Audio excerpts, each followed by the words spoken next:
Good morning, everybody. My name is Rosemary Rung, and I am the chair of the HB737 Commission on PFAS, looking at the environmental and health impacts from the St. Gobain contamination. I'm going to call this meeting to order. It's 9:02, and I want to thank Representative Bob Healy from Merrimack for agreeing to be our note taker today, taking our minutes. Thank you. We have a new member that's joining us, Mr. Ron Dunn from Londonderry. He is the citizen representative. Mr. Dunn, would you like to introduce yourself to the commission? Absolutely. First off, thanks for the opportunity. My family and I have been dealing with PFAS since 2017, and I've been on bottled water since 2019. I'm very happy that Londonderry has a representative, that we can have a voice. I think Tom was going to be on today, I hope. But thank you for inviting us and allowing us to have a voice. We can thank the legislature and the governor for putting this into law. So welcome. We're going to appreciate your insight and your participation. For the benefit of Mr. Dunn, could we go around and just introduce ourselves and mention the group we're representing? I'll start with Representative Mooney. Good morning and welcome. Maureen Mooney, a state representative from the town of Merrimack. And Dr. Bush. Gotcha. Gotta find that mute button. Hi, everyone. Dr. Bush here from the New Hampshire Department of Health and Human Services, Division of Public Health Services. Great. And Dr. Woods? Hi, I'm Gary Woods. I'm a representative from Merrimack 23, Bowen Dunbarton, retired orthopedic surgeon, and represent, well, my area, but also the Medical Society. Mr. Wimsatt. Yes, good morning, Ron. My name is Mike Wimsatt, a Service Director of the Waste Management Division for the New Hampshire Department of Environmental Services. And Representative Cretion. Hi, I'm Jackie Cretion. I'm a representative for Manchester North End Wards 1, 2, and 3. I also have a PhD in molecular and cell biology, so I bring that to the table too. Great. And Ms. Murphy. Good morning. Welcome, Ron. I'm Nancy Murphy from the town of Merrimack. I currently sit on the town council here, but 2018 to 2020, I was a state legislator and actually wrote the bill that created this commission. So welcome. Great to have you here. And Representative Healy. Welcome, Ron. Bob Healy, also state representative from the town of Merrimack. And Ms. Allen. Lorene Allen, Merrimack Citizens for Clean Water. Okay, is there anyone else in the meeting that I did not call? Yeah, Ralph Bohm. Not on video, just voice. So Ralph Bohm, state rep from Litchfield. Thank you. Thank you very much, Representative Bohm. Anyone else? Okay, we'll consider that the roll call for attendance. I also put on the agenda subcommittee assignments. Presently, the commission has 3 subcommittees. One that is chaired by Mr. Badazian, who's the town rep from Bedford. That's an environmental subcommittee. They delve more into the details and reports, things like that have to do with the environment. I think there's 2 or 3 commission members that join him. We also have a health subcommittee, which kind of mirrors that, but focuses on health information. And then we also have a communication subcommittee. In particular, I am looking for people that are willing to volunteer on that subcommittee. Ms. Paradise from Bedford, who recently is she's moving out of the area and is resigned from the commission.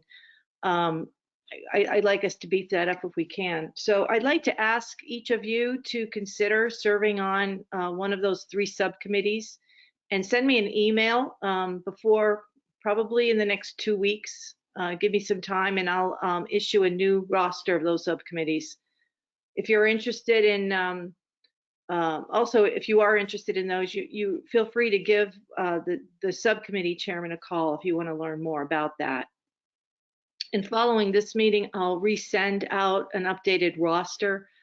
The one I sent out this week has had a couple updates already with contact numbers. If any of you have any updated contact numbers or anything you want me to change on the roster, if you could send it to me today, that would be great, or at least by the end of the weekend, so everybody gets the updated roster. Okay, thank you. So I kind of struggled getting the minutes edited. They'd come to me more of a transcript, so I'm sorry I didn't get those finished until last night. I'd be happy if it's the pleasure of the commission to defer reviewing or approving those minutes until the next meeting, unless all of you are comfortable voting on them now. If you are comfortable in voting for them now, if you could just indicate by raising your hand, and Representative Bohm, you can let me know. Okay, it looks like we'll wait. Okay, we've got, okay, we'll wait and defer the minutes till the March meeting. Okay, moving along, as I mentioned at our last meeting, Representative Mooney has graciously offered to track legislation that's currently in the New Hampshire General Court that relates to PFAS. So I'm going to turn the meeting over to her to provide that update. Representative Mooney? Thank you, Chairman Rung, and good morning, members. During our last meeting last month, I introduced to you a chart, and Ron, our newest member, if I get your email address after this meeting, I'll include you on that document. In that chart are bills that are related to our subject matter to track this session. Since we last met, there's been considerable updates to the chart as things are moving very fast in the House side, at least. And also there's been an addition of a couple of bills that have been brought to my attention since our last meeting. So do take a look because of all of the updates, but I do just want to address a few bills that may be pressing at the moment. So I'll start with House Bill 478. That is to require Saint-Gobain to pay for filtration, wells 4 and 5, beyond the year 2025. That bill passed through the House. We are now awaiting the Senate hearing. To my knowledge, that has not been scheduled yet. It looks like the committee is in the Energy and Resources. The bill is in the Energy and Resources Committee, but no hearing scheduled as yet. That's House Bill 478. I would like to move then to House Bill 1547. This is a bill related to soil and the amounts of soil contaminants that would be set and so on.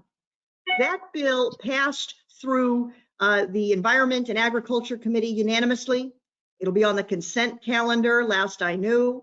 And I just want to commend those in Merrimack, the activists in Merrimack who assisted with this bill. Representative Rung, who testified at the hearing, Mr. Wimsat from DES, who gave exceptional testimony to the committee. I thought the hearing went very well, and to get a unanimous vote on the consent calendar with an amendment that replaced the entire original text of the bill is quite an accomplishment for this entire commission. So we'll keep a close eye on that as it moves to the Senate. That's House Bill 1547.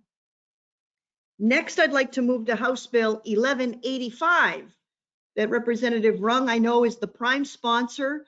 We have another passage through committee on that with amendment. Representative Rung, do you want to give just a brief outline of that since you're most familiar with the exec session that day? Yes, this bill would allow municipalities to regulate the PFAS that's entering their wastewater treatment plant, particularly from commercial and industrial sources. You may be aware that when PFAS enters a wastewater treatment plant, their systems cannot degrade those molecules, and they continue on into biosolids, into discharge from the plant that goes usually into a river. In Merrimack, that PFAS carries on into compost, which we end up selling in the commercial market. So it's very, very important for wastewater treatment plants to be able to control or restrict the PFAS coming into their plant. Another consideration too, as it applies at least to Merrimack, is our discharge going into the river ends up in the drinking water source down river in Massachusetts, and they have more surface water standards for PFAS. So this bill would allow Merrimack and other wastewater treatment plants to put restrictions and be able to fine and cite violations. It's great because it doesn't require any engagement with DES. No offense, Mr. Wimsatt, but it allows the municipalities to kind of control their own destiny when it comes to PFAS.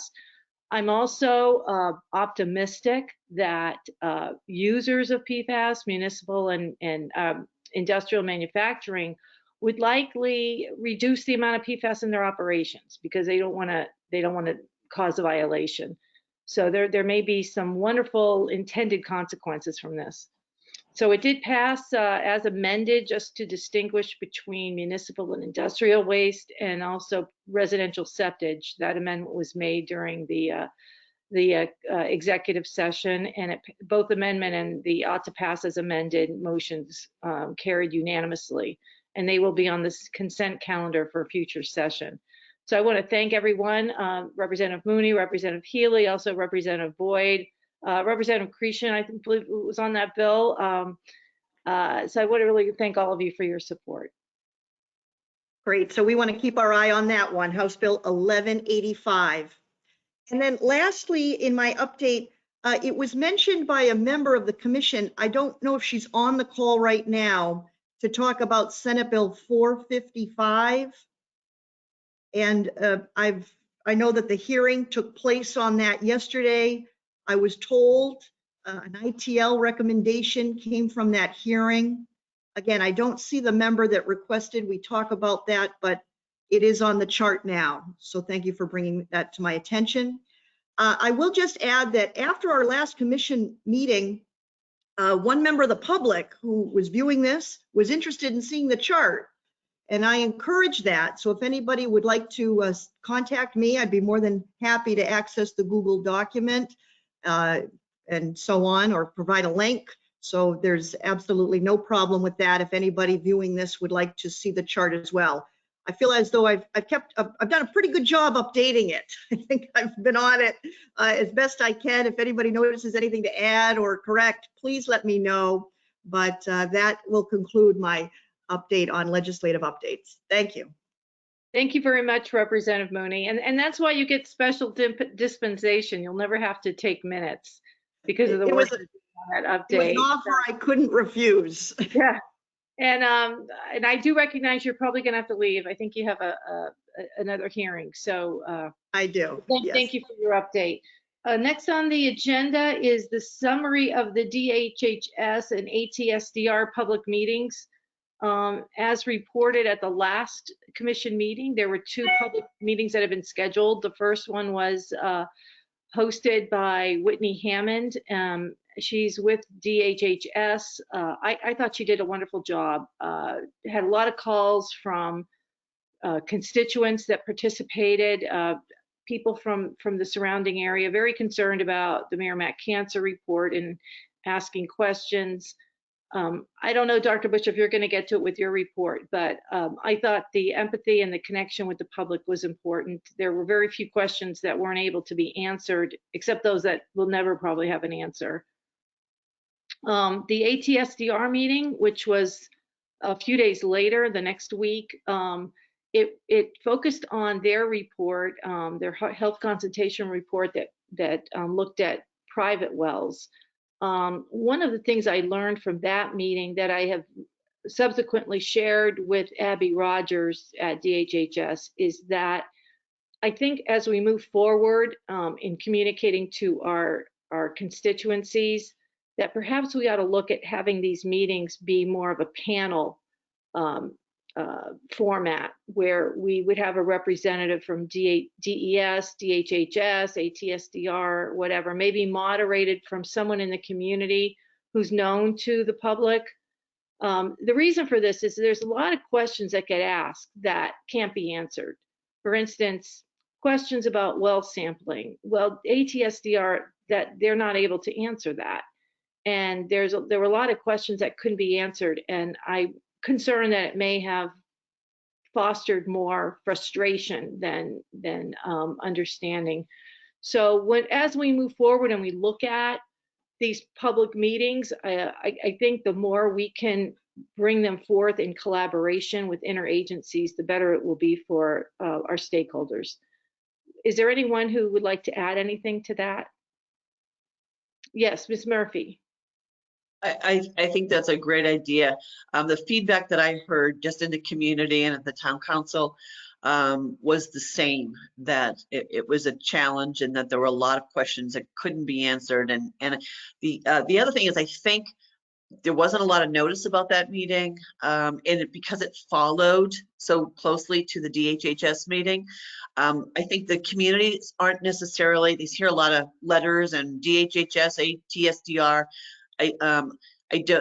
People are confused about, well, is it all the same information, and who are these people? And so I think the coordination of the agencies is really important, and to have people on the panel that can answer the questions. So wholeheartedly support that in the future. I think that's the way to go, and a little bit more lead time in terms of community notification. But we were grateful for everybody's efforts, but going forward, I would absolutely support that. Then the other thing was DHHS, that meeting unfortunately was scheduled to occur, like I didn't get to see that meeting because it was scheduled the same night as our town council meeting. So that was sort of unfortunate because nobody in town government could see it. So just, going forward, I know it's hard to schedule things out, but just a thought. Thank you. Okay, Dr. Woods? There we go, unmute myself. Are these planned to be not necessarily regular, but is that something that's ongoing plan? Is that a planned event? It seems like the level of activity with the remediation at Saint-Gobain, as well as the other activities that this commission is doing, it would be something that would to keep it in the public's eye, to show interest and get the feedback, to do it not necessarily on a regular basis, but more than just a one-off. Is there any plans for that at all? We haven't, but I would. Oh, Dr. Bush, go ahead.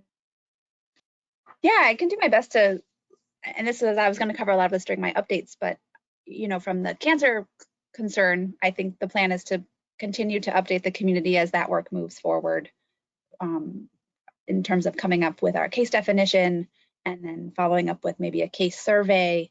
As we gather more information, we would certainly be connecting with the community again regularly, as well as the commission.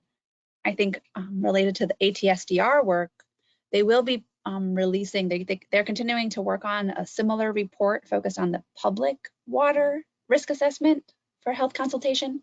And when that is available and through the clearance process, we would then hold a similar public meeting. And then I know that the local partners, so the interagency collaboration through the Apple Tree Cooperative Agreement with ATSDR, which includes myself and some staff in DHHS, as well as many of the staff in DES, we are still here as a partner to kind of continue to engage with the community as necessary. And I guess I would just maybe put Mike Wimsatt on the spot as well. I mean, I think DES continues to engage with the community as there are, notable updates. So it may not be our federal ATSDR partners, although the people in the Region 1 office are more than willing to engage and participate, but it may be more some of the familiar faces here from the two agencies that would continue to be the contacts as the work continues. That's just kind of from my perspective how I would see connecting going forward. Yes, Mr. Dunn. Oh, I think you're on mute, Mr. Yep. I would just like to echo what you said, Rosemary. I think that'd be a good idea because a lot of people that I talked to, they thought of questions as they were listening to the panel, and then they didn't direct the questions to the right people. So if we could have a better organization of different people, that'd be great. Because a lot of times people think of questions as the presentation's going on. No, very good point. Very good point. So what I'd like to ask the commission, oh, Mr. Wimsatt. I'm sorry, if I had just one thought. I'm really interested to hear your thoughts about having a larger panel at a meeting like that. I do want to point out, and first of all, DES is always prepared and ready and willing to come and be on a panel for any meeting where the community would think that would be helpful. But it is a two-sided coin. ATSDR had a very specific purpose for that meeting. It's a meeting they're required to hold to present the results of their work and seek comment on it. And I think one of the reasons they didn't want to bring in extra people is that then it starts to look like a broader meeting about all the topics, and that's not what it was. And for good reason, thousands of people in these communities have lots of important questions about drinking water and their wells and their health. And we always want to be there to answer those. But I think the danger could have been that I listened in on the meeting, and it was frustrating for me because I realized there were a lot of questions that were being asked that could have come to us or to DHHS and really couldn't be fielded by ATSDR. But at the same time, it's a delicate balance, and that meeting could have ended up being more about DES's work than it was about ATSDR's, and that's not what it was for. So, but to answer Dr. Wood's question, we're in this for the long haul, and actually many people know that last May we had a series of meetings in all the communities that were very well received. We want to do that again, and I actually wanted to talk to this commission about on one level, I think it was really helpful at that time to have individual community meetings in each town because there were issues that were sufficiently different, and there was just so much interest that it was, by breaking it up into 5 separate meetings, we were able to really dive deep, give people detailed information about what was going on in their town, and then answer their specific questions. And one of the things I'm thinking about is for maybe this spring, should we do that again? Or should we think about maybe having a broader meeting and maybe having more than one night, but having a broader meeting where everybody's invited from all the communities. And then I think because as these issues are sort of starting to converge a little bit, the answers are not as different from town to town as they were before. And I think it might be helpful to just have everybody invited for a big forum. We wouldn't necessarily, last time I think we had so much information to share. I think we had a presentation that exceeded an hour, maybe it was even closer to 90 minutes before we started taking questions. And I know that can be a little bit frustrating for people. So what I think we might want to do is have something well short of an hour by way of presentation, and then just really open it up for questions and get that dialogue going for however many hours it might take to address them. Yeah, I think when we had the discussion last May about those meetings, Mr. Wimsatt, I remember we recognized that Londonderry was just kind of on the learning curve. So they're probably going to ask a lot of different questions than people in Merrimack who've been dealing with this for a lot longer. But I think you're correct in the fact that I think at this point in time, the concerns would probably and the questions would probably mirror each other. So we wouldn't see as much distinction between communities. So it is something to explore. I welcome anybody that wants to be on this communications subcommittee to look into this. My only comment regarding the ATSDR meeting, I agree with you. They had information they needed to share about their report, but their audience for that report doesn't distinguish or compartmentalize the ATSDR piece. I don't even think a lot of them even know or still remember what ATSDR is or the nature. They're only concerned about their well. And so, the question is, should the meeting satisfy ATSDR's objectives or should it satisfy the audience objectives? And, it would be great to find a sweet spot, but if it's to satisfy the audience objectives, you need to go in prepared to address their concerns. I mean, if it does mean having somebody from DES there or whatever, but you have to look at and ask the question, what does my audience want to know? What do we need to do to make sure their questions are answered? If we don't have the ability or the group's focus is very narrow on that, it might help to be extremely specific when communicating that meeting. I also think that I would hope that all agencies involved take advantage of this commission when it comes to setting up these meetings, because we might be able to bring some input about how they should be scheduled, when they should be scheduled. I mean, definitely to Ms. Murphy's point, we really need to make sure our local leaders can make to these meetings, because they're an important conduit to the community. I know that the Town Council of Merrimack does an incredible job communicating out to the public. They use their meetings as a lot of notice to the public. So they're an important audience to include. But yes, Ms. Allen. Hi. I think, am I unmuted? No, we can hear you. Oh, good, because I can't figure out where the button is on this one. I've given some feedback to the apple tree folks, so we're talking about that. But the apple tree is key here. And our team that we have in the state, you know, we really need to kind of have you enhance your ability to message to the community, because the ATSDR meeting was very important. It wasn't really, we know it wasn't promoted in advance because they didn't have their approval until barely a week before the meeting to go ahead with the meeting. We can't control that. And I was really surprised, because when we had the slides done for the Health Commission in the prior meeting, they were, you know, we had a good sense of that report. They showed the appropriate slides and they summarized the findings. I was really surprised to see when it came to the public meeting, there were no slides. The presentation was very vague. I had, for days afterwards, many people reach out to me to say, well, what does this mean? What does that mean? And I interpreted that report, and I had to send them the full report. So the lack of slides that were, even the ones that were presented to us, you know, were really a problem. You know, they're talking about well numbers that I know don't really jive with the New Hampshire numbers. The screening level question that I raised, no one mentioned the screening level, right? It's the elephant in the room, and I know why that is. And the other piece was this kind of glossing over of, well, the 237 wells could have health effects, blah, blah, blah. And then boom, on with the discussion.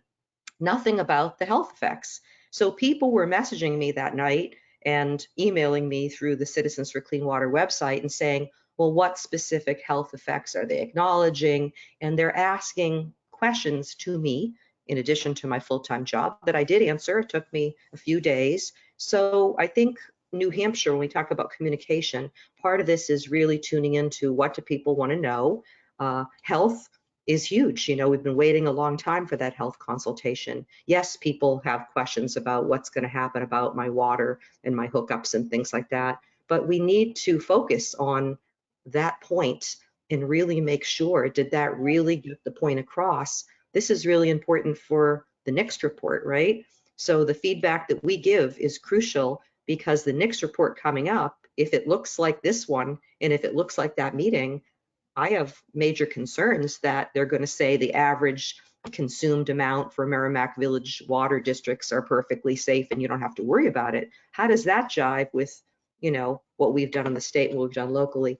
So, you know, I'll continue to talk with people at the state about this, and the citizens group is giving public comment. I know the state is giving public comment, and we're going to collaborate and talk together about our comments. And I think that's the way to go, really, to encourage people to give that feedback, you know, to ATSDR. I think they could just, I know what the role is of Apple Tree, but I think they could step up a little more, you know, in what they presented and what they do. Well, I take that you're volunteering for the communication subcommittee, Ms. Allen. So we'll sign you up on that. That's fine. And just, but I think we learned a lot. I think we've got some, you know, some good learnings from the last two meetings that we can apply to the future. Mr. Dunn, you're nodding your head, so you're on the subcommittee too. So we're 2 down, maybe 2 more to go, and we'll Sure, be good. absolutely. All right. All right. I think this is why Representative Bohm's just calling in. He didn't put his video on, but that's all right. Does anybody else have anything? Oh, Ms. Murphy? Yeah, I just wanted to say, to Mike's point about the community meetings, I think that the individual community meetings were great. And I agree in one way that it would be nice to be able to have larger groups. I still am concerned that given the I mean, even in Merrimack, we're 6 years in here and we still have people that are just sort of, oh, wow, sort of beginning to understand that this just didn't get fixed and go away.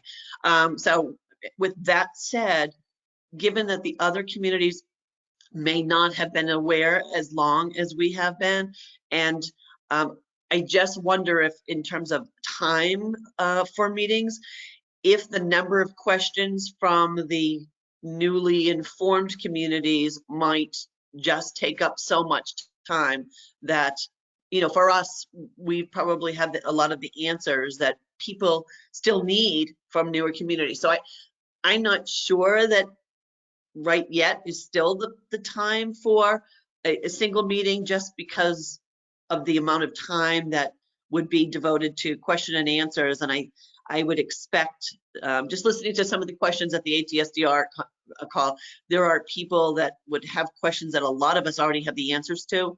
And so I don't know, I see it both ways. I see the value of, you know, the sort of joint meetings, but given that there's still probably a lot of questions that have already been asked and answered prior, like for Merrimack, I'm not sure that it would be the best use of time maybe for communities like Merrimack. So I know it's hard. You're trying to find a balance and trying to figure out the best way, but that's the only thing that I would worry about, is just that the sort of the discrepancy with a level of awareness and history that some communities, I'm not sure that we're all sort of at the same place. So just a thought. No, I think that's you good define- feedback.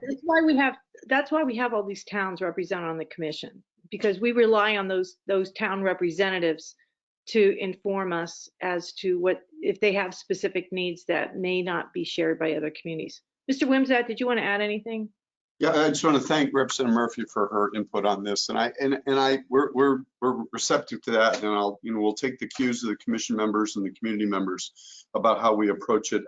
One of my jobs too is to manage our resources, and I will tell you that doing 5 custom meetings is a big lift, and it's not so much the time to actually deliver the meeting, it's the individual content that has to be developed. And one of the reasons these meetings have been so successful, I think, is that we have the experts. We have the people who are actually doing the work, present and answer questions.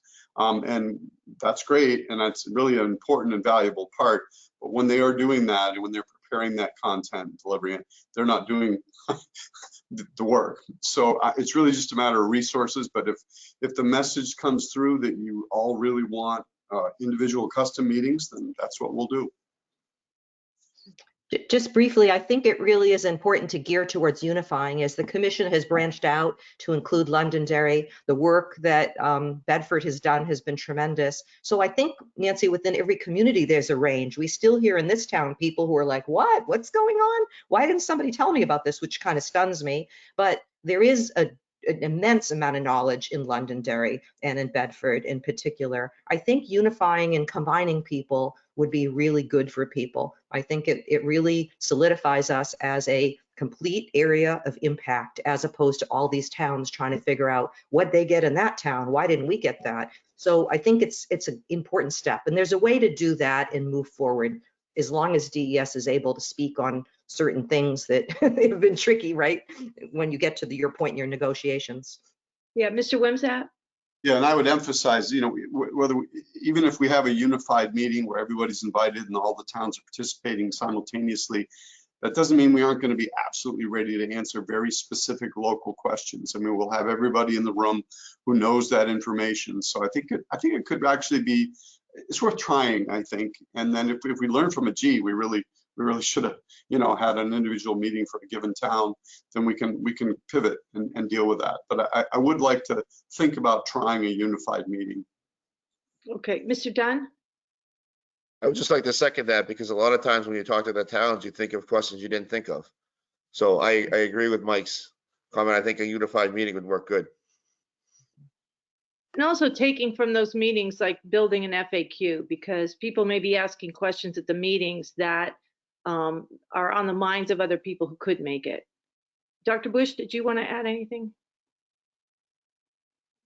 Well, I was thinking the same thing, and I will meet with the Apple Tree team on Monday. We're debriefing the ATSDR meeting as well, and bring up, how are we going to kind of collate all the questions that were asked. I know we I did just put a link in the chat, and this will be in my notes that I share, but the team did put out a post on the DES PFAS blog with that contact slide, so everyone could get back to whoever that, if they had a question about water or air or the investigation, as well as a number of resources that we thought were really pertinent to the questions that did come up. So I think that one post, we're trying to put all the information in one place, but I think a FAQ document would also be very helpful, just where you see the exact question and answer, even if some of that information is also available in the post. So I will bring that back to the team as well. I think those kinds of documents that not only document the questions, but then provide answers in one place can be really valuable.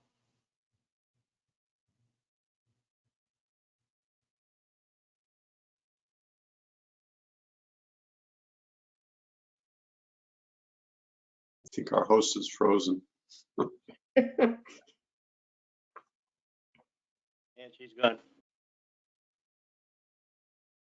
Did we lose her? Yeah, she We probably lost has to sign back on. Yeah, she is gone. So I will try and get her back on. Do we have an Alexander Haig available if needed? She hit the wrong button. She must have, yeah. I wanted to note also, and this will also be in my notes that I include, but there was a recording of both meetings, and so I'll make sure that those links are available for anyone that didn't get to attend the first time or wants to watch it again. And also just a reminder that those official technical comments to ATSDR are due March 1st in writing. And so I will also provide that information should anyone want to submit those official public comments. I think Representative Rung knows all of these already, so. But And she's back. Oh my Welcome back. gosh. Is it 5 o'clock yet? My computer just died. Anyway, so thank you for carrying on in my absence.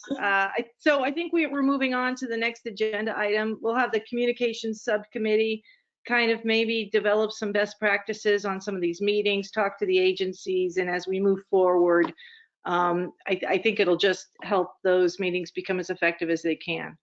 Anything else? Okay. All right, so we're done with that. I think all of you got the draft letter. One of my concerns has been, which I shared several months ago, is that we have people that are outside the outer boundary who have contaminated wells that DES has said are the result of the groundwater contamination from Saint-Gobain. Is that true, Mr. Wimsatt?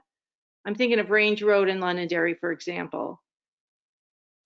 Yes, we certainly believe that, yes. So I'm not saying that this letter is going to be successful, but personally, I feel it is the responsibility of this commission to request DES and Saint-Gobain to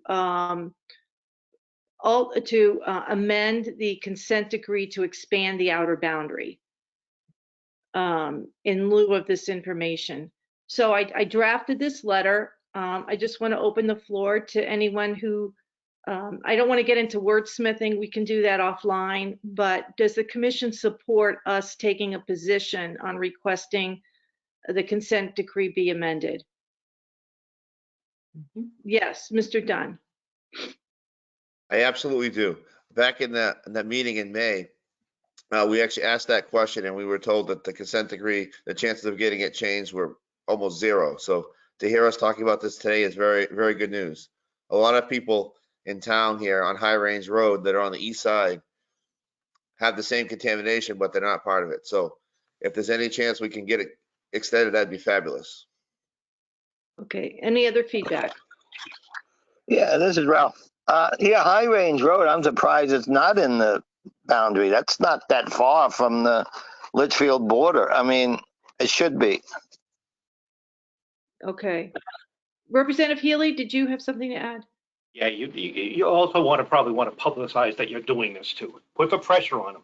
Let the people know that this is what you're doing. Not just, even if we let the town council read it at their meeting, let it get out there that we're doing this and see, let them know that this is going forward. So good letter, by the way. Representative Healy, are you suggesting that this letter, in addition of having the commission be signatories, that we ask the local public governing bodies to be signatories as well? I think so, yes. I think it'd be very good.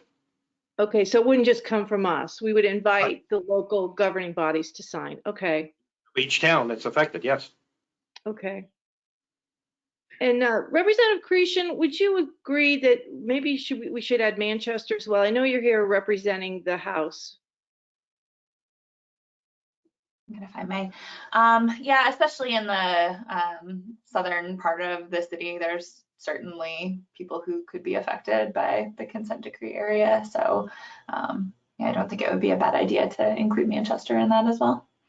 Okay. Ms. Murphy. Yeah, I think it's a great effort. All we're asking is that a polluter take responsibility for its pollution. So it shouldn't really be the responsibility, as you say in the letter, for local government to be doing this. And I did mention at the town council meeting last night that we would be discussing this today, and that if the public wanted to call in and hear this discussion, that they could. But you know, I certainly think it's a reasonable request, and I'm glad we're doing it. Fully support it. Okay. Dr. Woods? Yes, thank you. I'm always looking at the other side of the coin. Just is there another side to this story? I certainly, baseline, I think that the letter should go forward without any doubt.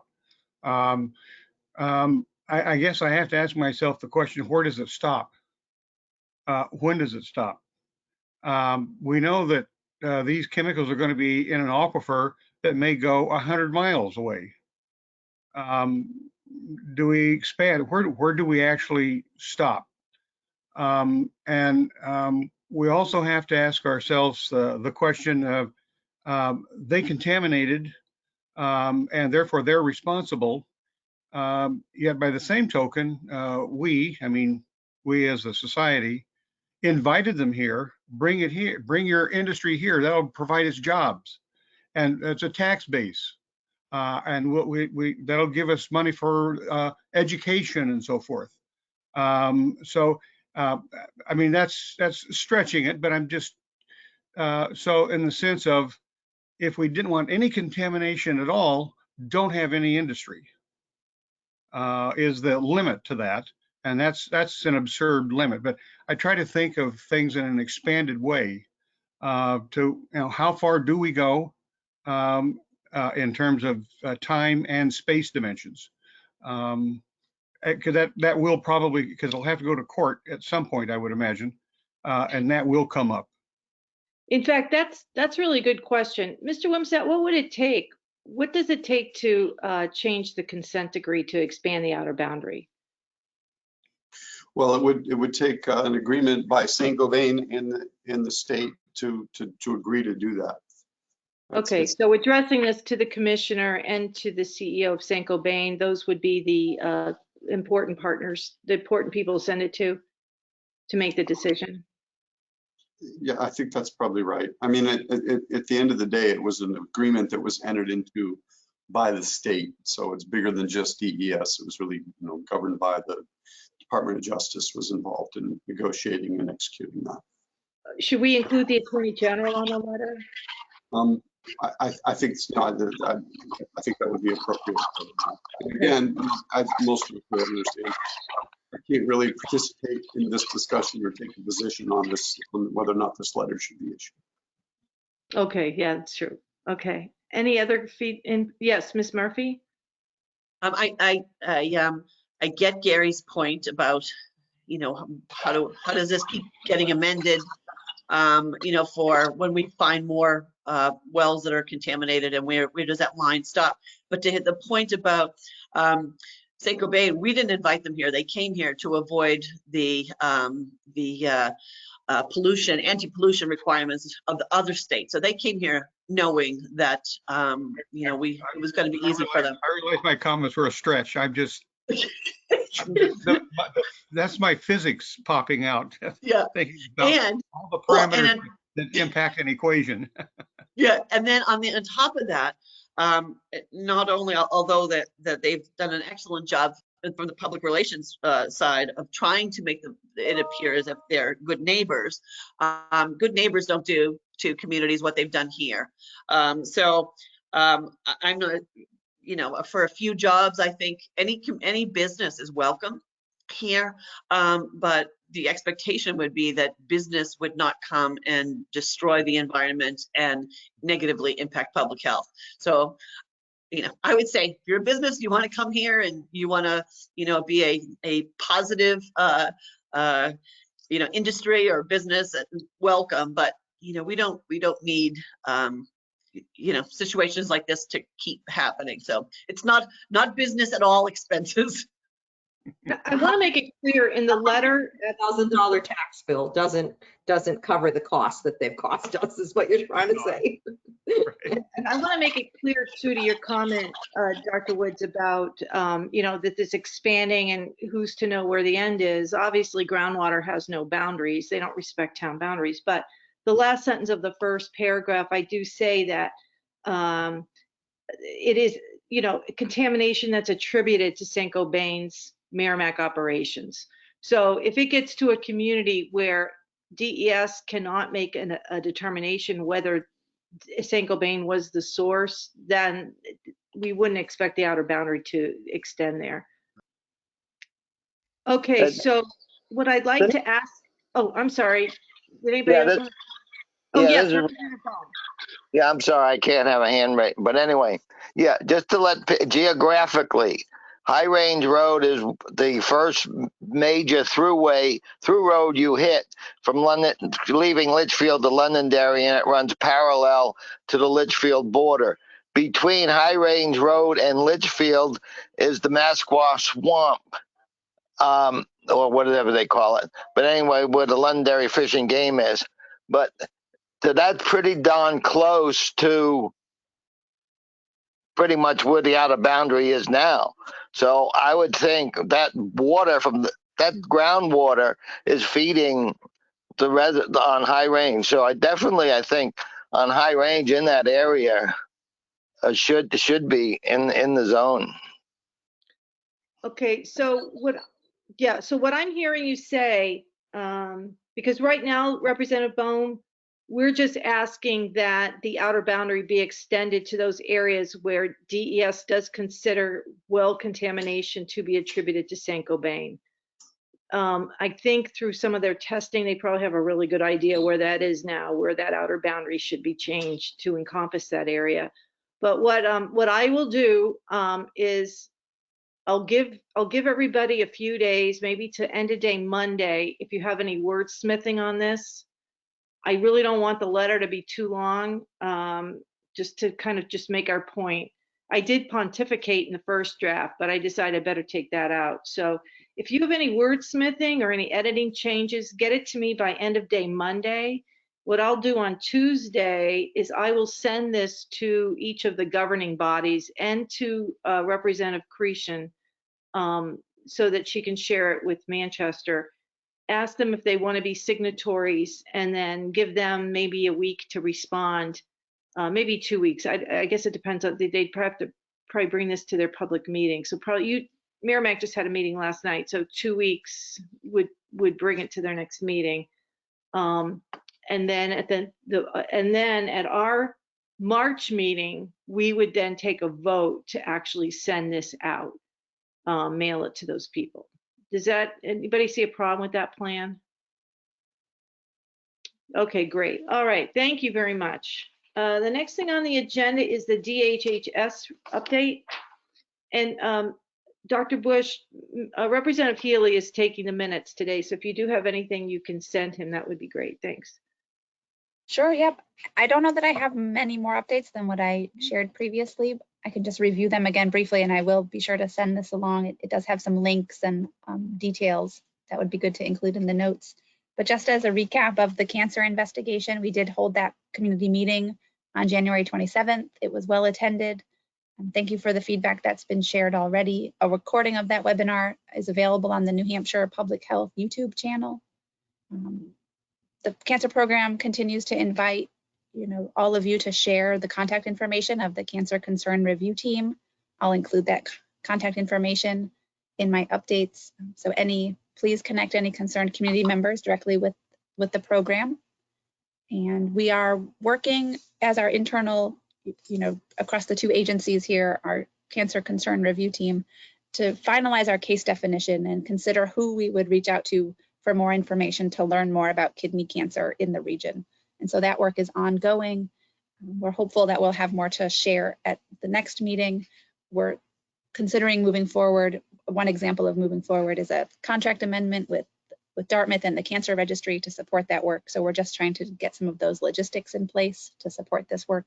It is worth noting that staffing is impacting our ability to be as timely as we'd like in this response. So that is all that I had to say about the cancer specific investigation. And I think we discussed the HESDR health consultation in some detail already. I'll be sure to include a link to that report again, just to keep that at people's fingertips. As a reminder, that meeting was held on February 2nd. It was also very well attended. I think at times nearing 100 participants. And as I mentioned in the chat, I'll include the link to the DES PFAS website where we have that most recent post with the contact slide, as well as a kind of selected set of references and resources. And then just want to reiterate sort of what has been said previously, that we work closely with ATSDR as a federal partner, and both New Hampshire DES and DHHS are happy to have been a part of that meeting, and we hear your feedback and look forward to continuing to work together to support future public meetings. Please do share that contact slide. We want it to be really clear that there's no wrong number here at the agencies, and we really work closely together. So we will try our best to get people connected to the right people with the right information, and also be thinking about how to convey that information back out to people who have similar questions.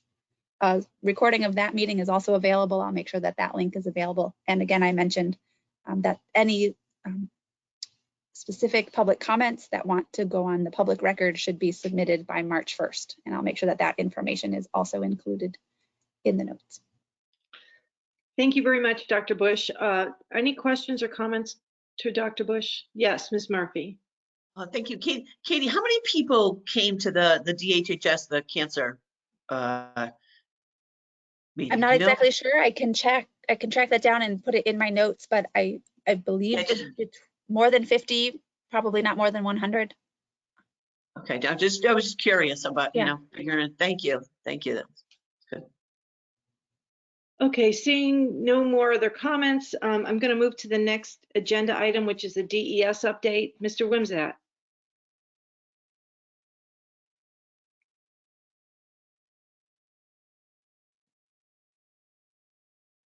Oh, you're on mute, Mr. Wimsatt.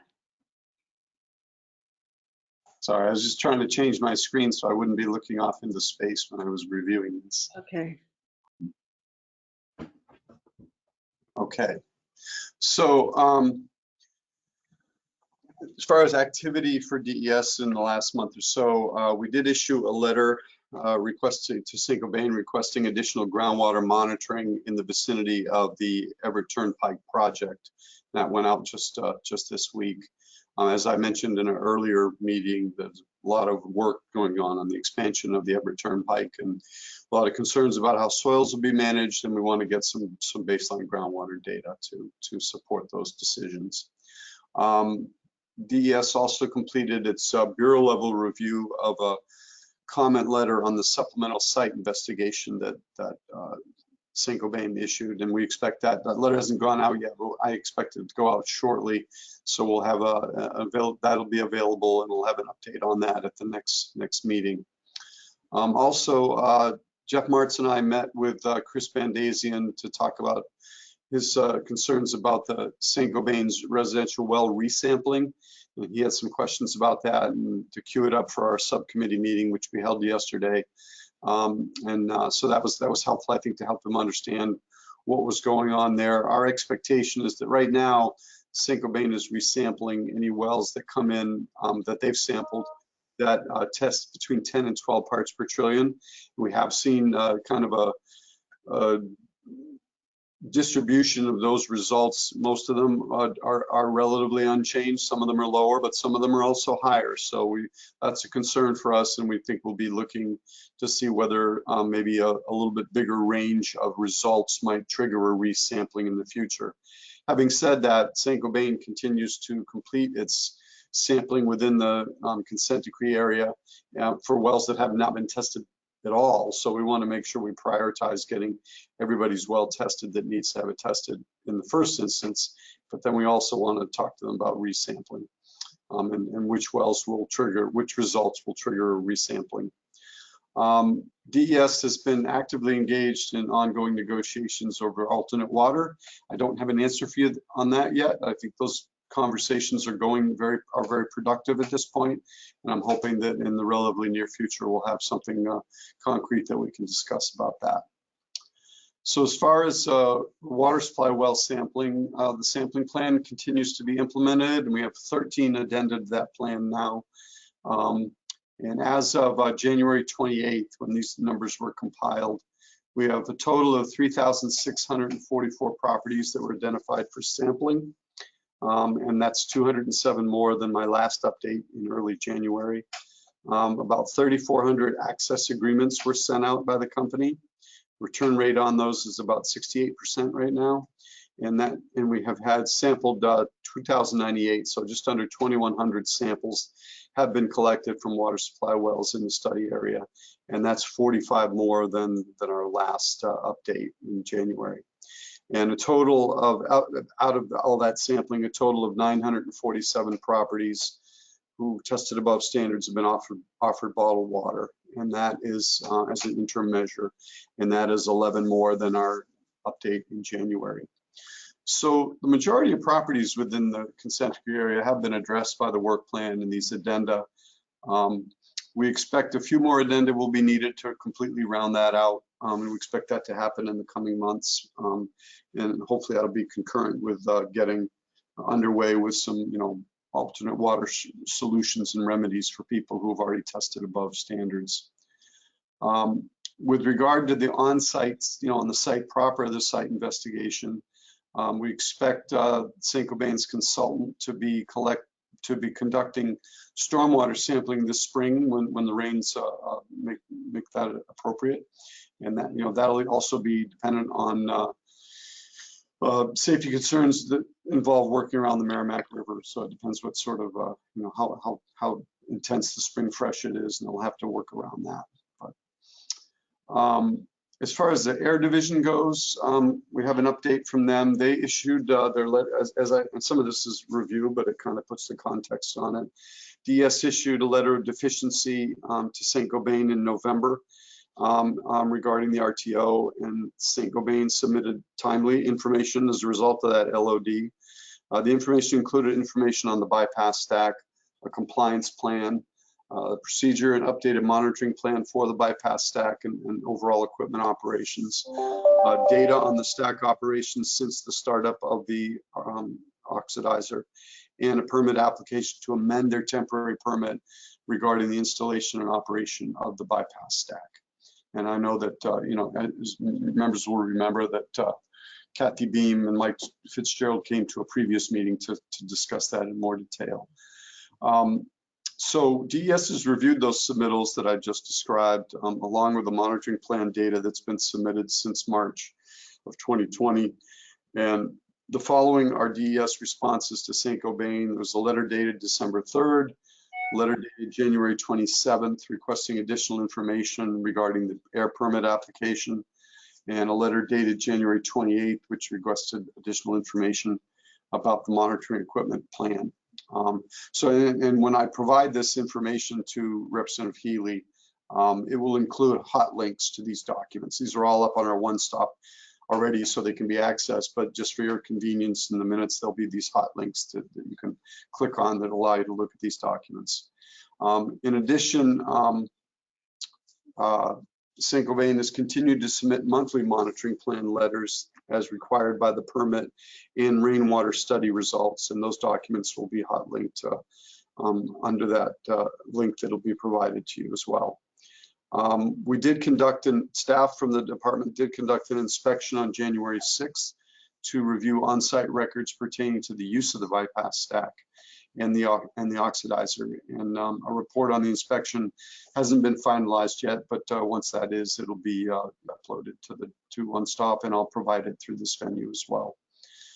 As a result of initial comments from the department to St. Gobain on the stack test report for the September stack test, Bar Engineering submitted a revised stack test report on January 31st. So that was just less than 2 weeks ago. And that report is currently under review by Air Division staff. So I think that's my my report, and I'm happy to take any questions. Are there any questions for Mr. Dunn? Just a quick question, Mike. How many homes currently are on Monadnock water? Inside the consent decree area, a total of 947 properties have been offered bottled water. See, that should also help our argument to extend this consent decree, because when it originally started, when I was first put on bottled water, we had 66 homes. Now we're at 900. That should definitely help our argument with the letter. Okay, any other comments for Mr. Wimsatt? Ms. Mesmer? Sorry if you already mentioned this, but how many homes are above the New Hampshire MCLs outside of the blue line? Did you go over that already? I didn't. I believe it's on the order of about 1,095. You know, that number is subject to change because we continue to do monitoring and further sampling based on the data we get that shows exceedances. And follow up? Yep. So once those people are determined to be over the MCLs, are they offered bottled water, or what happens with those people?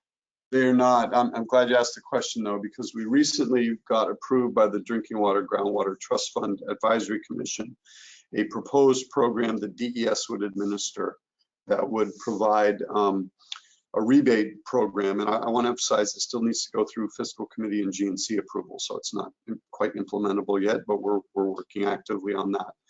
It would provide for, it would enable us to use funds from the trust fund to offer a rebate of up to $1,500 for folks out, you know, essentially outside the consent decree area where they've not been offered bottled water or an interim measure in the meantime by another party, to basically offer up to a $1,500 rebate to offset costs to put on a point of use treatment system. Or it could be a point of entry, or if they're near a water line and they chose to connect themselves, it doesn't really matter what solution they chose, they would be entitled to or eligible for up to a $1,500 rebate to offset those costs. And that again is an interim measure. What we're really working on is we want to have permanent solutions for all these folks, but that will take more time. So we wanted to provide this interim measure for those folks who are outside the consent decree area that don't get an offer from St. Gobain. This would give them a little bit of relief.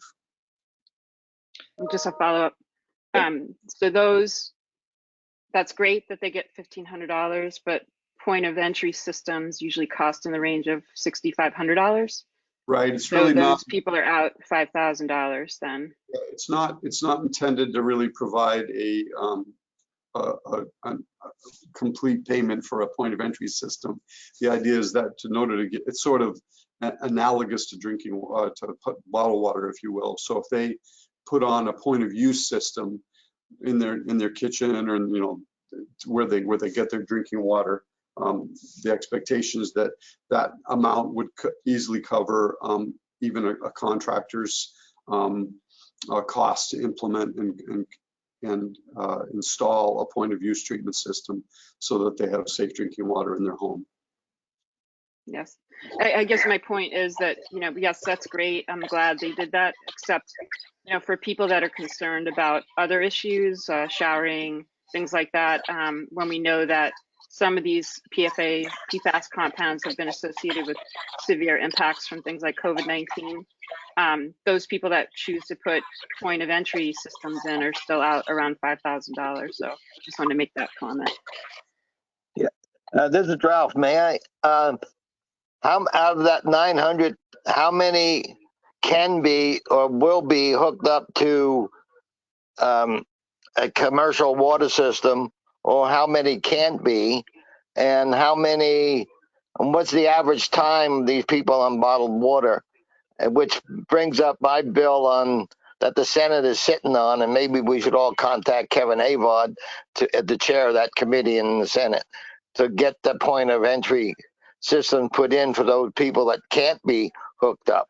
But how many people out of that 900? How many people will be hooked up to commercial or can't be hooked up to commercial? Thank you. Sure, I can't give you the breakdown of the number. What I can tell you is that the agreement we're trying to negotiate with Saint-Gobain would provide for a combination of, where appropriate and feasible, connections to existing water systems or extension of water systems to certain areas, or where that's not determined to be feasible or practicable, point of entry treatment system installations that would be installed by Saint-Gobain and maintained by Saint-Gobain. Are you all set, Representative Baum? Yeah, just the point. My thing was, I think my bill is, if it's somebody's on for more than 6 months on bottled water, then Saint-Gobain's got to hook them up to a thing. And I don't know why the Senate is sitting on it. Thank you. Yeah, Representative Baum, I would also suggest you contact the two senators on this commission, Senator Daniels and Senator Carson, see if they can wield some of their influence with Senator Avard. Yeah, I've talked to them all. Last year. I guess I got to start talking to them again. Thanks. Yeah. All right, Ms. Murphy? Thank you. Thanks for that update, Mike.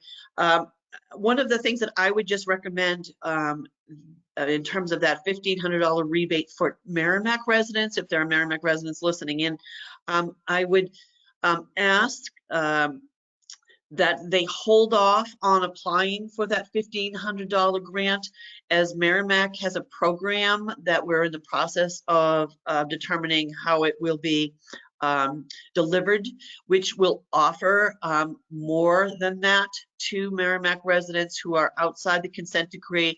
And if they accept that $1,500 grant, they will not be eligible for the grant that our town will be providing. So just so that there's no confusion, I think, and it sounds like in the next few weeks or in the next month, the town will probably be making an announcement about a grant available to Merrimack residents who are outside the consent decree area, who have their exceedances in one or more of the MCLs.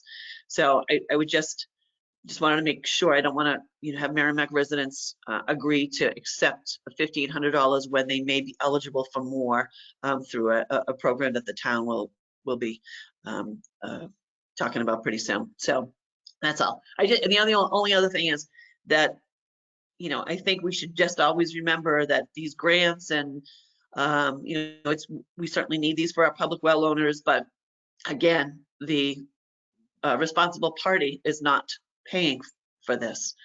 This is coming, that, this money could have been used elsewhere for other needs if the polluter was held responsible. So thank you. Any other questions for Mr. Wimsatt?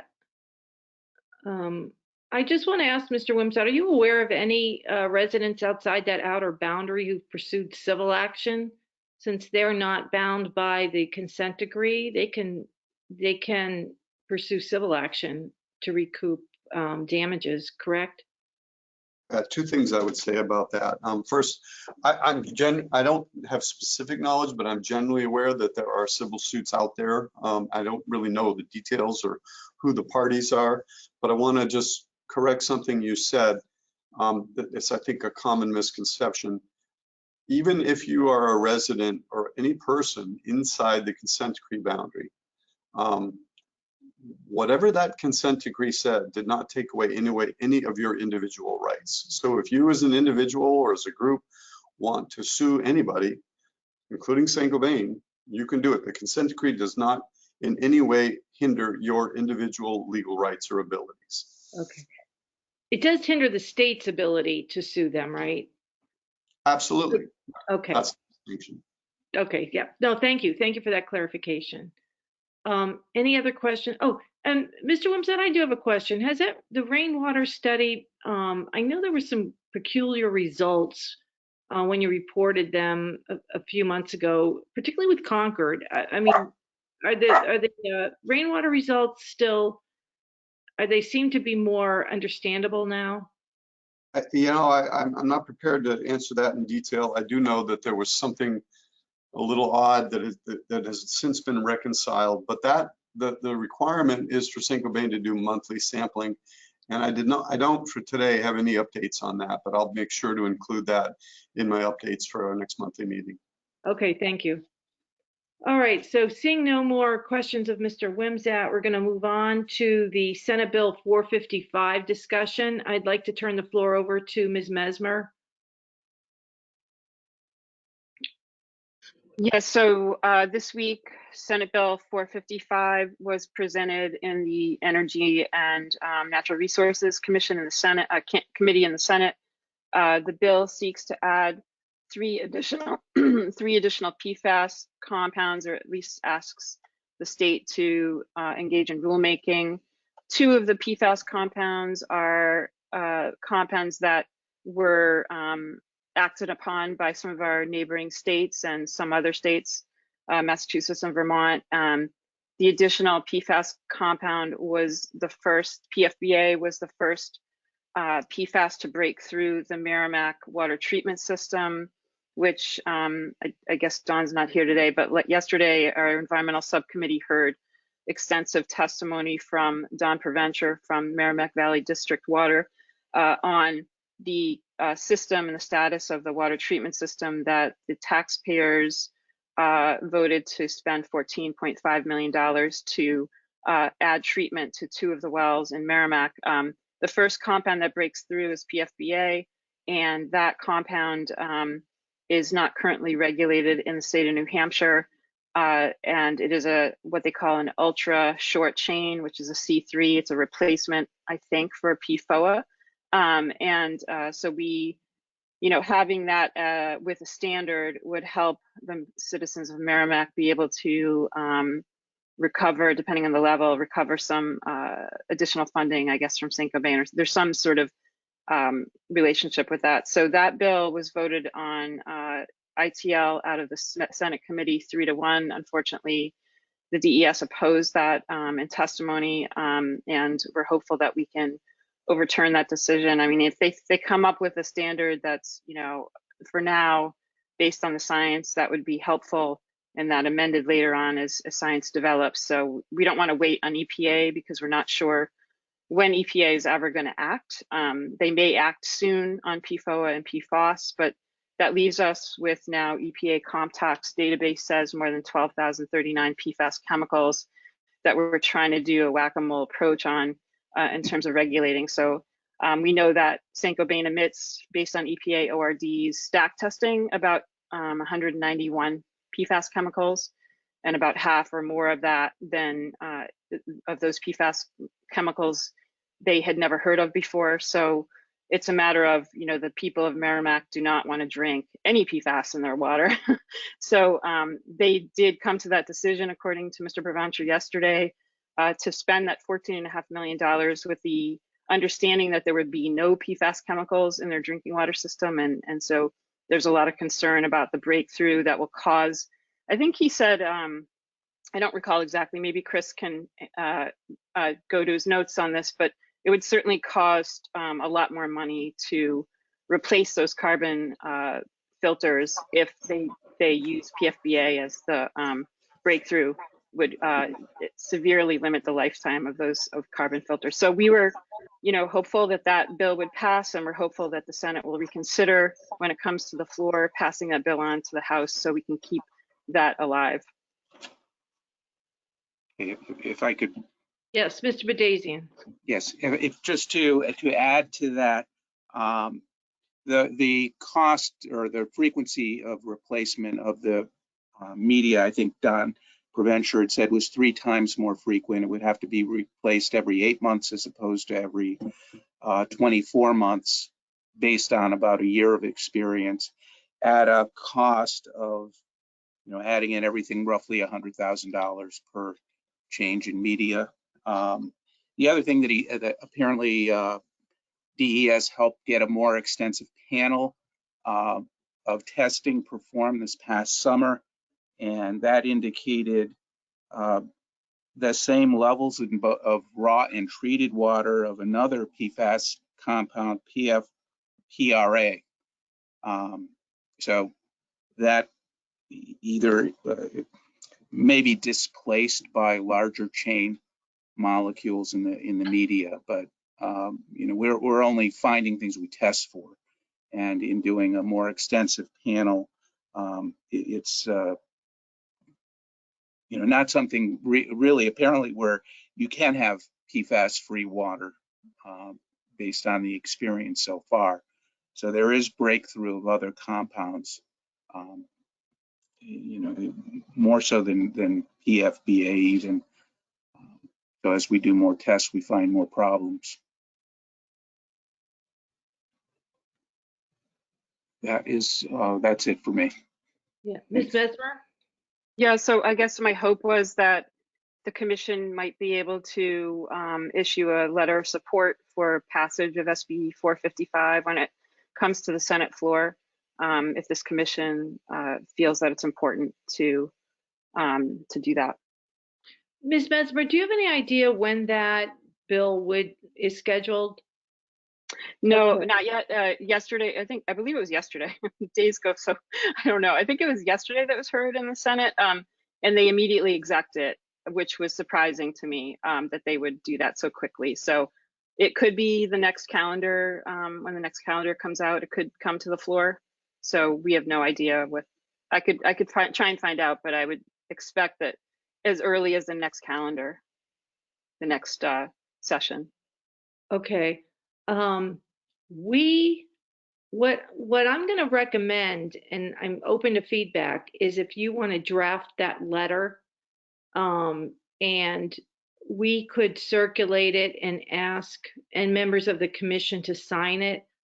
I'm a little concerned about taking a vote to have it signed by the commission as a whole, just because Mr. Wimsatt's probably going to have to, there might be people that are going to abstain from a vote, and we're on the edge of a quorum right now. So it might be better if it's signed by individual people who indicate that they serve on the commission, or they represent their towns.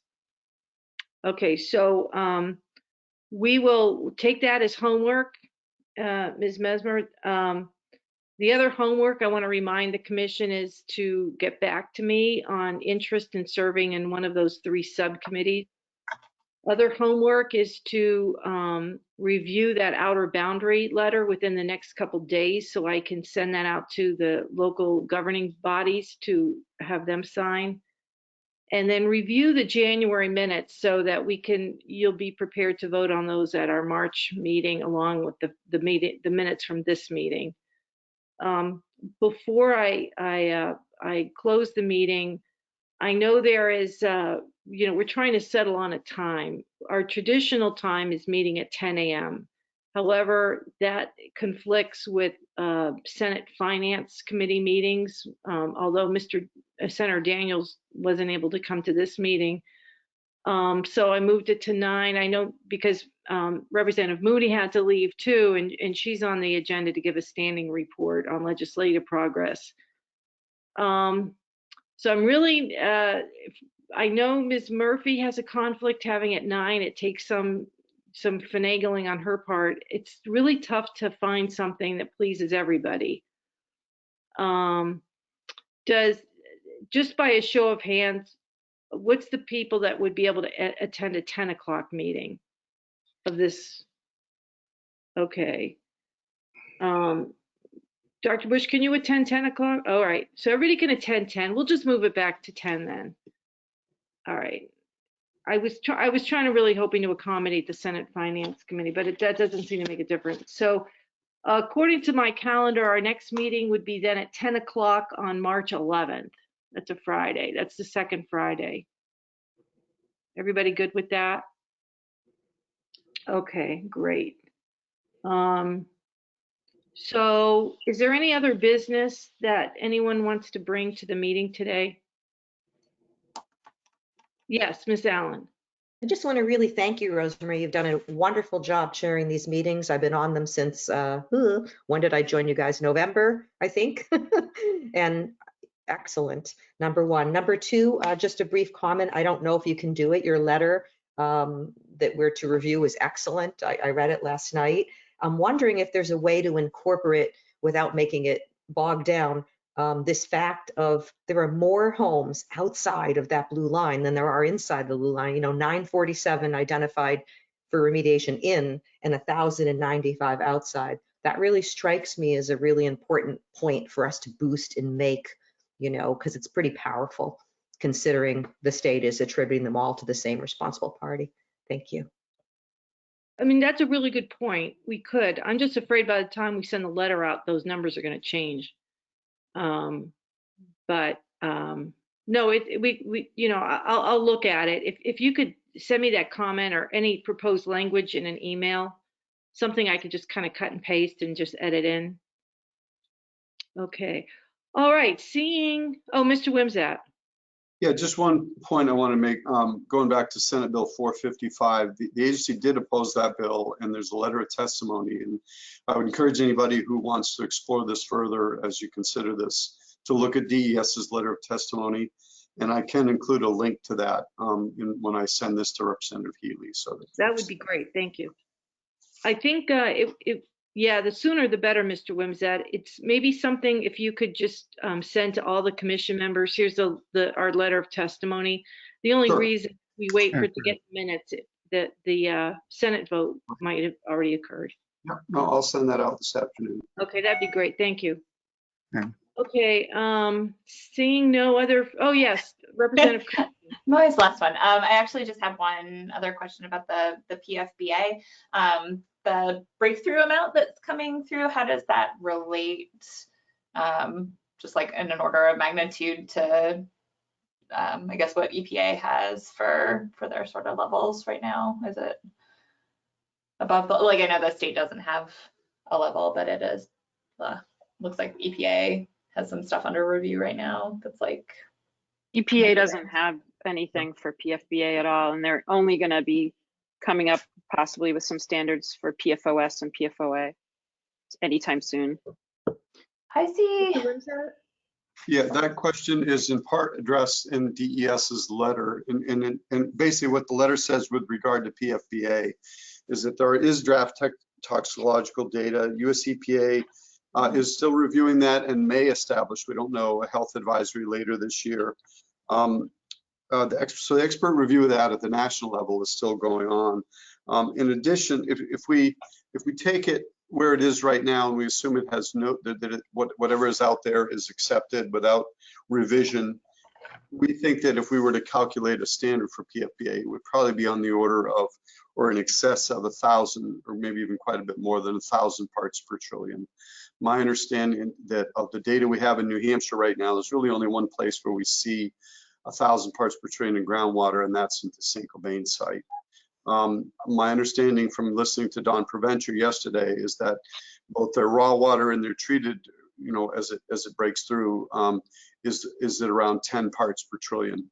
So one of the arguments that the agency makes is that number one argument is we don't think that it's ready. We don't think it's quite ripe. It doesn't mean we don't want to set a standard for this when we think we have adequate information, and we possess the authority to do that without any directive from the legislature. But the concern is that even if we did set it tomorrow, we don't think it would have any meaningful regulatory impact because the number would be so high that it doesn't really have an impact. So, but again, I'll send a link to the letter so you'll see that. Thank you. Dr. Woods? Thank you. This is a question for either Mike or Kathleen. On the RTO, when they're looking at the stack exit, are they looking at species mutations on any of the PFAS chemicals? Because again, the same sort of thing with other incinerating plants we found early in the 50s that dioxins were showing up in the exit. Is there any interest or any effort to look at mutations of the chemical species as the exit? Yeah, there's a pretty big panel of things that are tested for, and there's certainly an expectation. We don't actually use the term mutations when it comes to chemicals, but I understand what you're asking. And yeah, that is a large panel. There are anticipated changes that will occur, and we're looking for those compounds as well. Super, good. Okay, Ms. Allen, did you have a question or anything? Oh, I just wanted to remind everyone, I know what we're trying to do here, and I know in Merrimack, you know, in Londonderry, everywhere, the concern is we're exposed to a mixture of PFAS, right? That's what it comes down to. And as we have done so much work in the last 6 years in New Hampshire, you know, we, in the beginning, were in the lead of the nation for testing, GIS mapping. We really were. We had bills right on the books, you know, in the beginning, and we were ahead of the curve at one point. So my worry is we have to stay ahead of the curve. We don't have a choice because we know the federal government is very slow. They're going into public commentary the beginning of April, the end of March, or for the MCLs for PFOA and PFOS. They may come in higher than we have as state standards. The mixture study work is just starting to be talked about in the health field. It's been there. They've been pushing it for years. But in terms of the testing and the data that we have, we know our full exposure. So I don't know, you know, what the perfect bill is, and I'll leave that up to the folks who do that type of work to really get at the need of the people, which is, as was said earlier, you know, we voted to remediate at our expense thus far to not be exposed to a class of chemicals, regardless of what is claimed to be safe. We know they're harmful at much lower doses. I know the state knows that. I know you know that. So that's our challenge. Our challenge is how do we either legislate or lead as a state so we know that we're really supplying clean, safe, PFAS-free drinking water. You know, the technology is there. It's very pricey. It's complex. Groundwater is not the same as surface water to remediate. I know that. So I think that's what we're really grappling with. But I think we have to keep in mind that every little thing we talk about in every juncture is the exposure is there. It's ongoing. The PFPRA has newly been discovered. You know, I'm working with Brandon on doing some testing of my home, and the MVD will be tested again. And it's very troubling. It's very, very troubling, you know, when people hear this. And we really need to start being a little more thinking out of the box. How can you think out of the box when it comes to regulations? You know, I don't know what the answer is there. So I really want folks who know, you know, how to work in this area to think about what do we craft as policy or regulatory that really gets at what we need, you know, so that's the task. All right, thank you, Ms. Allen. And that may be a great subject for a subcommittee to tackle too and bring forth the recommendation. So thank you for that. Okay, seeing no other comments, just raise your hand if you want to adjourn. I'll make the motion. I see Representative Cretion, I think, is seconding that. So if there's nothing else, we'll adjourn. Just don't forget about your homework. Have a good weekend, everybody. Thanks. All right. And thank you, Representative Bohm. And thank you, Amy Russo, for hosting us.